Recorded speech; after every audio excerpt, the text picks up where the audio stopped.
Alright, I'm a little under the weather, but it's Saturday night, so it's time to make the picks. The big ones. Conference Championship weekend. We're almost at the end, and got 2 games coming up tomorrow. Hopefully we'll get 2 good ones. Hopefully we get at least 1 good one. And I think we'll get at least that. So let's lead off with the 12 o'clock game.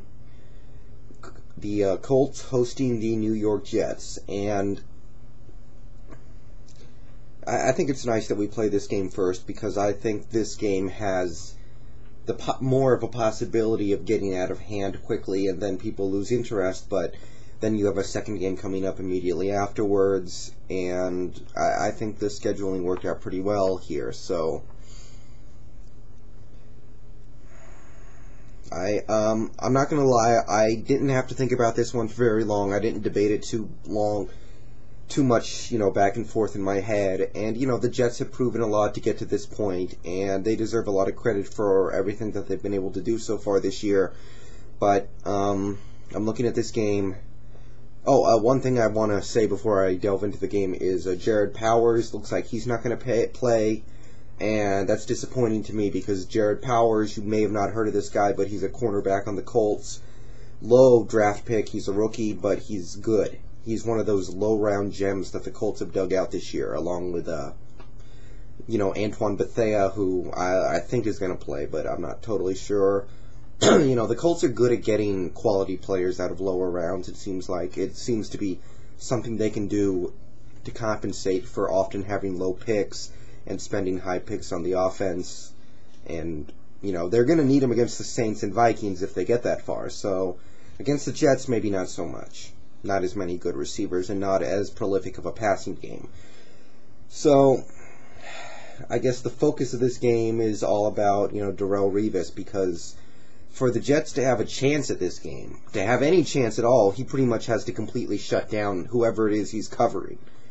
Now, last week, Vincent Jackson had a big game. Vincent Jackson, he had a big game, but the thing to remember, I guess, is Darrelle Revis was moving around a lot. He wasn't always covering Vincent Jackson, and for the most part, whoever Darrelle Revis was covering last week got shut down. He didn't give up anything significant. I think he gave up 1 catch for -4 yards, maybe, so he did fine. But this week, I think if the Jets are going to, win this, they need to get Revis on Reggie Wayne every time. He has to completely take away Reggie Wayne on every play, no matter what.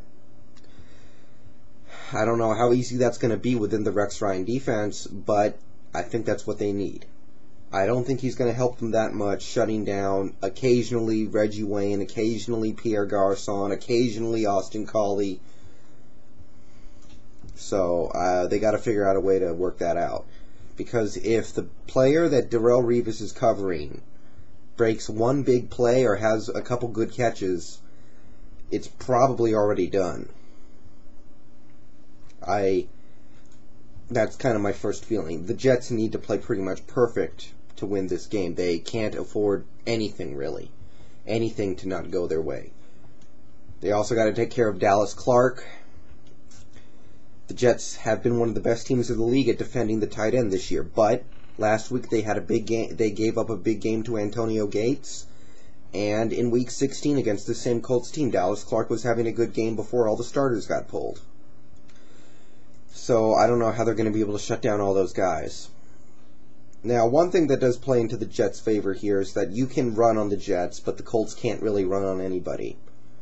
I do think the run game can get the job done for their purposes, but they are not a big-time producing run-the-ball team. They don't produce big yards through the ground.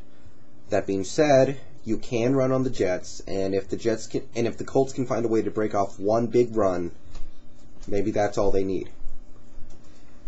On the other side of the ball, the Colts just have to not be careful about the play action. Don't bite on any play action that gives up the big play, because if you make the Jets go down the field 10, 15 plays at a time, they're going to screw up. They're going to have to punt. They're not going to be able to have long, successful drives. If they are going to score, they need big plays. They need 50-yard runs, 60-yard catches. As long as the Colts don't give up those, there's no doubt in my mind that they got this. And the Colts are very good at not giving up the big play, so I like their chances there. So really what this comes down to for me is special teams. The Jets have been a very good special team in the last month. All starting in Week 16 when they needed to beat the Colts. The only reason that they were really able to stay in that game was because of a 90-something yard kick return to open the second half. Since then, in the playoffs, opposing kickers are 0 for 5 against the Jets. That's not something they can control, but it's something that's happened. So they need to be counting on Matt Stover to miss a couple field goals of his own, because they're sitting at home right now if it wasn't for all those missed field goals last week and quite possibly the week before. So, looking at all the things that need to go right for the Jets and how delicate it really is for them. One long touchdown, one good run, one turnover that puts the Colts inside the red zone, and it's done. Mark Sanchez, he might take one look at that Indianapolis pass rush that features Dwight Freeney and Robert Mathis. He might curl up. This is the fastest defense he's played all year, probably. He played them before in Week 16, but it's a different defense right now. So, with all that in mind, I'm going to go with the Colts 24, the Jets 17. So, that's 7 points. The spread is Colts -8. So take the Jets on the spread, Jets +8.